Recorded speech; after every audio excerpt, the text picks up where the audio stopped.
What do I think about life? Life is good. It seems to move faster and faster as I get older and I get busier and more things happening.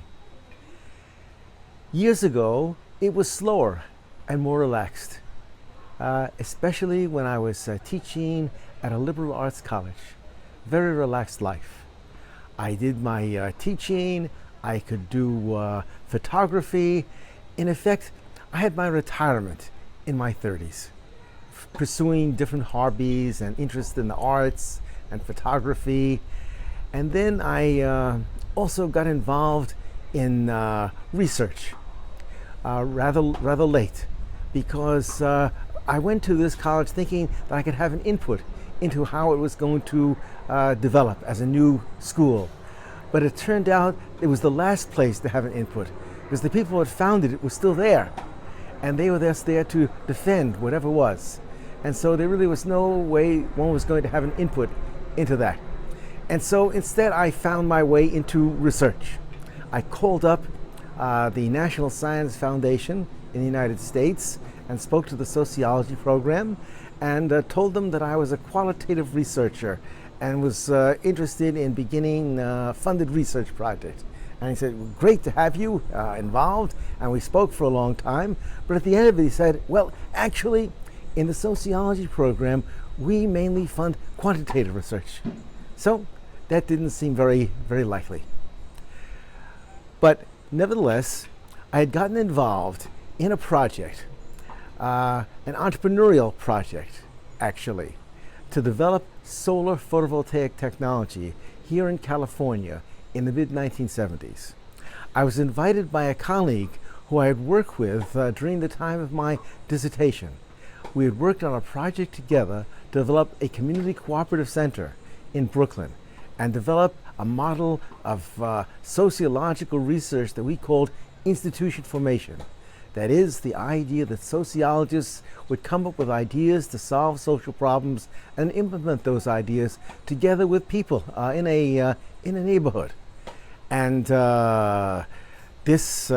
we wrote an article on this, a manifesto for sociologists, institution formation, a new sociology.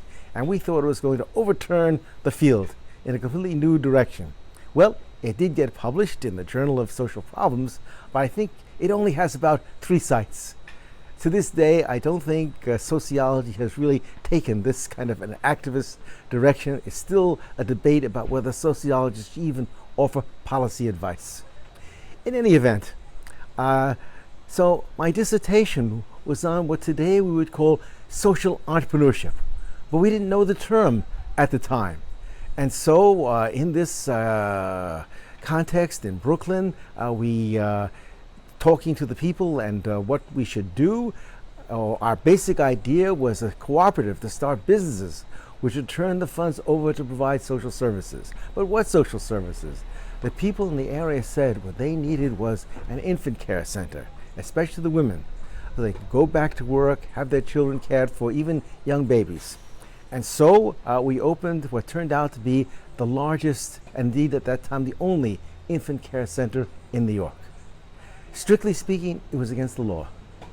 But the child care authorities came to visit, and they thought, well, this could be something that would be a good idea. So they never closed this down. And it met a need, and so it grew. But it grew more rapidly than the businesses that we had in mind to support it. So there was a contradiction between the idea of the businesses and the social services. But anyway, this became the basis for my dissertation, because I carried around with me one of the early Philips cassette tape recorders, and I tape recorded everything. The sociological method was to capture the interaction as it took place, and that's what became my dissertation. And then in this next project, it was to look at this solar photovoltaic firm, this new startup. And I interviewed the scientists in the firm. They did not fit the previous sociological definitions. They said, we don't go for articles, we go for patents. And that led me to define a concept of the entrepreneurial scientist and then entrepreneurial science, and from there, the entrepreneurial university. And that led me into a research career, which has continued to this day, and took me to Stanford by the mid-1980s to do research, to interview, became one of my main sites of research, and I've been coming back ever since. And by 2004, I came out to do a study of the Office of Technology Licensing and found a gap in innovation at Stanford. Very large gap, because I saw that what was happening was accidental, not systematic. But it was unbelievable to the administration that this could be the case. So I took an invitation to take a chair at Newcastle University in the UK and spent several years there, but then was invited to come back to Stanford to the Clayman Institute for Gender Research, my other line of research on women in science.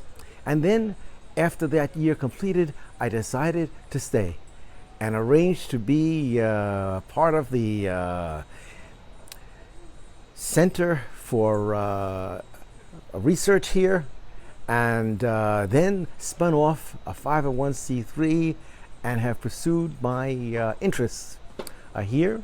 And recently, after a 14-year gap, I've been called back to teaching, now to do a seminar on triple helix of university, industry, government interactions.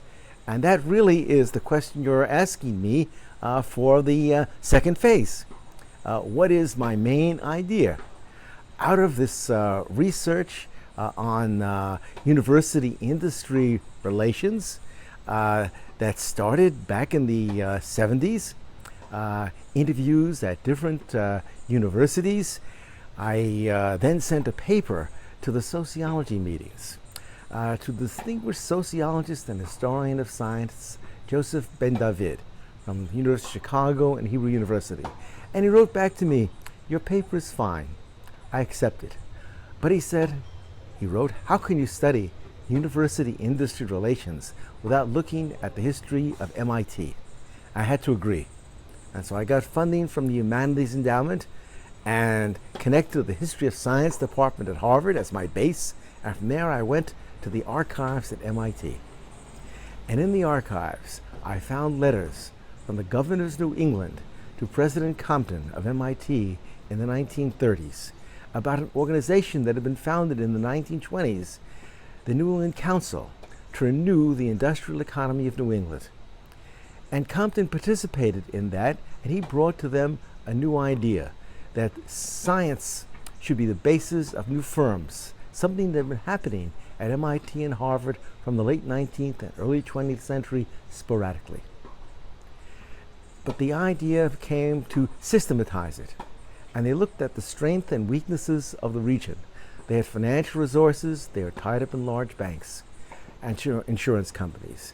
They had a science base in the universities that was very strong, with inventions coming out, but most professors didn't have any knowledge of how to make this into a product, let alone a company. And so this was the missing gap. And so they invented an organization to fill that gap that became known as the Venture Capital Firm. In its original form, it was a pro bono organization to develop a regional economy, and later became the more financially oriented institution that we know it. But this is what I was doing, and then we started having workshops and conferences on university-industry relations. And there was one that we held in Mexico at the UNAM, the National Autonomous University of Mexico.